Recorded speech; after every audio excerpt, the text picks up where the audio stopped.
జనసేన ఎమ్మెల్యేలు, మంత్రులు, ఎంపీలు, ఎమ్మెల్సీలతో డిప్యూటీ సీఎం పవన్ కళ్యాణ్ సమావేశమయ్యారు. ఈ భేటీలో పార్టీ బలోపేతంతో పాటు గ్రామ స్థాయిలో పార్టీ విస్తరణపై ఫోకస్ పెట్టాలని దిశానిర్దేశం చేశారు. నామినేటెడ్ పోస్టులపై కూడా నేతల అభిప్రాయాలు తీసుకున్నట్టు తెలుస్తోంది. గ్రామ, పట్టణ, రాష్ట్ర స్థాయిలో 32 కమిటీలు ఏర్పాటు చేసేందుకు అధినేత నిర్ణయం తీసుకున్నారు. కొత్త సభ్యత్వాల నమోదు ప్రక్రియపై కూడా నిర్ణయం తీసుకునే అవకాశం ఉంది.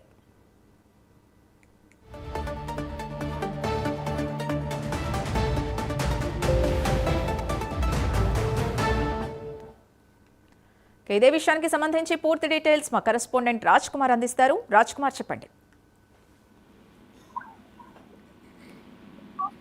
ముఖ్యంగా కనిపిస్తే ఏదైతే జనసేన పార్టీ కార్యాలయంలో ఎమ్మెల్యేలతో పవన్ కళ్యాణ్ సమావేశం కొనసాగుతుంది. ఈ సమావేశానికి సంబంధించి కూడా పవన్ కళ్యాణ్ ప్రత్యేకంగా ఎమ్మెల్యేల యొక్క పనితీరుకు, అదేవిధంగా ఉన్నటువంటి గ్రౌండ్ లెవెల్లో క్యాడర్ గతంలో పనిచేసినటువంటి విధంగా ఉత్సాహంగా ఇప్పుడు ఎందుకు పనిచేయట్లేదు అనేటువంటి దానిపైన కూడా పవన్ కళ్యాణ్ ఫోకస్ చేసినట్లుగా కూడా తెలుస్తుంది. ఏదైతే గ్రౌండ్ లెవెల్లో క్యాడర్ కు, అదేవిధంగా నాయకులకు మధ్య గ్యాప్స్ ఏమైనా ఉన్నాయా, ఉంటే కనుక గ్యాప్స్ ఎందుకు ఏర్పడిన పరిస్థితి ఉంది, దీనిపైన పూర్తి కూడా ఎందుకంటే రాష్ట్ర వ్యాప్తంగా కూటమి చేస్తున్నటువంటి అభివృద్ధి కార్యక్రమాల పైన ప్రజల్లోకి బలంగా తీసుకెళ్లాల్సింది పార్టీ క్యాడర్ కాబట్టి ఆ క్యాడర్ పైన దృష్టి సాధించాల్సిన అవసరం ఉంటుంది. ఇందులో భాగంగా క్యాడర్ కు సంబంధించి కూడా పవన్ కళ్యాణ్ ఏదైతే ఆ క్యాడర్ కి ఎక్కడైతే సమస్యలు ఉన్నాయో ఆ సమస్యలన్నిటిపైన కూడా నాయకులు ఎప్పటికప్పుడు క్యాడర్ కు అందుబాటులో ఉండాలనేటువంటి ఒక నిర్ణయాన్ని పవన్ కళ్యాణ్ ఏదైతే ఉన్నటువంటి ఎమ్మెల్యేలు, ప్రజాప్రతినిధులతో ప్రత్యేకంగా చర్చించినట్లు తెలుస్తుంది. ఇప్పటికే ఉన్నటువంటి సమస్యలు ఏవైతే ఉన్నాయో వాటన్నింటినీ కూడా పార్టీ దృష్టికి తీసుకురావాలి కాబట్టి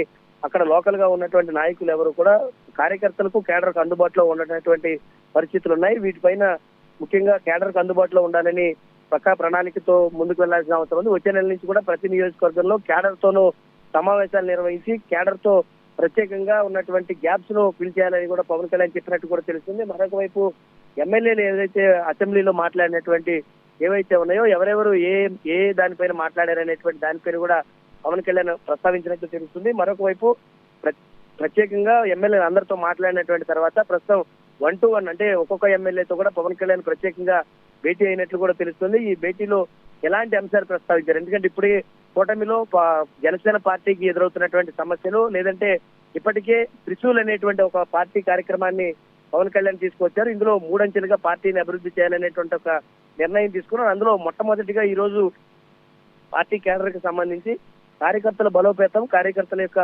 భద్రత, కార్యకర్తలకు సంబంధించినటువంటి బాధ్యత పైన పవన్ కళ్యాణ్ ఈ అంశాలపైన ఎమ్మెల్యేలతో చర్చించినట్లు కూడా తెలిసి ప్రస్తుతం ఇంకా సమావేశం అయితే కొనసాగుతుంది. సమావేశం ముగిసిన తర్వాత ఎమ్మెల్యేలు వచ్చిన తర్వాత వివరాలు అయితే పూర్తిగా తెలిసే అవకాశం అయితే కనపడిందని చెప్పుకోవచ్చు. Right, thank you Raj Kumar.